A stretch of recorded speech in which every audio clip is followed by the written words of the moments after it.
बोकारो में पूर्व मुख्यमंत्री और पूर्व केंद्रीय मंत्री अर्जुन मुंडा ने राज्य में खेल और खिलाड़ियों को लेकर के सरकार से गंभीरता से काम करने की अपील की है।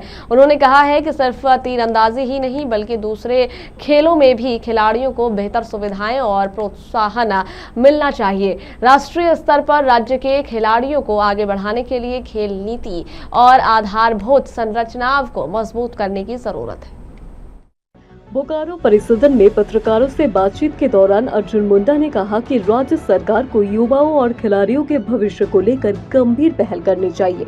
वो 19 अगस्त से चल रही तीरंदाजी प्रतियोगिता के सीनियर वर्ग के समापन कार्यक्रम में शामिल हुए और जूनियर वर्ग की प्रतियोगिता का शुभारंभ किया।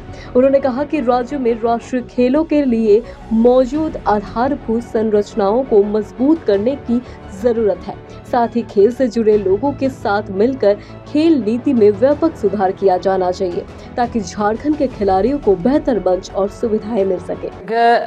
खेल के प्रति इस सरकार को और संवेदनशील होना पड़ेगा। सिर्फ आर्चरी ही नहीं बाकी अन्य खेलों में भी बहुत सारी संभावना हमारे राज्य के युवाओं में है। उसे नीचे से कैसे उभारा जाए इसके लिए सरकार की नीतियों में विशेष तौर से ध्यान रखना पड़ेगा और उन नीतियों के आधार पर कल मैं जब वो स्टेज में गया तो मुझे यहाँ का गोल्डी मिश्रा ने कहा कि जो स्कोर के अनुसार जो इवेंट्स में हम भाग ले करके राज्य का और देश का नाम रोशन कर रहे हैं उसके लिए जो हमें पारितोषिक राज्य सरकार के पॉलिसी में है वो मुझे नहीं मिला।